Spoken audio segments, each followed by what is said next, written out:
सवाल इसमें यह है कि क्या आज की तारीख में कांग्रेस की हार का सबसे बड़ा कारण एसआईआर है, चुनाव आयोग की में जो गड़बड़ियां जो आप आरोप लगा रहे हैं वो है, ईवीएम है, क्या है? मतलब क्या यही सबसे बड़ा कारण? आपने मैं ख्याल आपने पूछा सवाल कि गृह मंत्री ने बोला कांग्रेस की हार की जिम्मेदारी नेतृत्व की है, ये बोला उन्होंने मेरे ख्याल।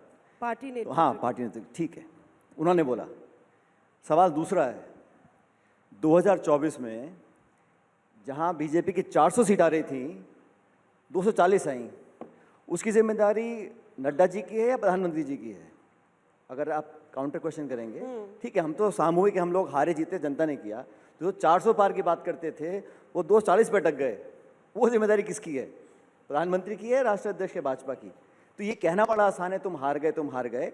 हार जीत एक प्रक्रिया है, और जैसा दिग्विजय सिंह जी बोल रहे थे, बहुत बड़ी चीज़ नहीं है हार जीत। हम पहले भी जीते हैं, पहले भी हारे हैं, लेकिन जिन मुद्दों पर, जिस वातावरण में, जिस निष्पक्षता से, विश्वास के साथ इस देश में जनता वोट डालना चाहती है, उस पर अगर सवाल उठता है तो उसका स्पष्टीकरण देना निर्वाचन आयोग की जिम्मेदारी है।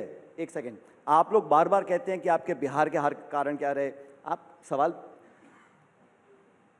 बीजेपी लड़ी 101 सीटों के ऊपर और 92 सीट जीत गई। वो ऐसा स्ट्राइक रेट इस भारत के इतिहास में 2010 में हुआ है बिहार के भीतर ही। एक सेकंड 2010 में बिहार के भीतर ही उतना स्ट्राइक रेट बीजेपी को मिला है। वो बहुत कम, उस टाइम कम सीट लड़े थे वो, लेकिन एनडीए का स्ट्राइक रेट, मैं कह रहा हूं कि अगर चुनाव में हार जीत हो जाए, कोई आम आदमी पार्टी का दिल्ली का स्ट्राइक रेट देखिए, 70 सीटें लड़कर 67 सीटें जीती थी। अरे भाई वो तो एक इतना नहीं, बट वोट शेयर देखो ना आप, वोट शेयर फर्क था।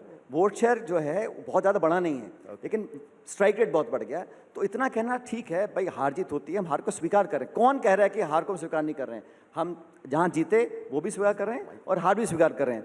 लेकिन मुद्दा ये है कि आज अगर ये सवाल देश के जहन में है तो इसका जवाब देने की जिम्मेदारी इलेक्शन कमीशन की है। और माफ़ करिए, जिस उत्साह से, जिस कॉन्फिडेंस से, जिस न्यूट्रलिटी से इलेक्शन कमीशन को काम करते हुए दिखना चाहिए, वो नहीं हो रहा है।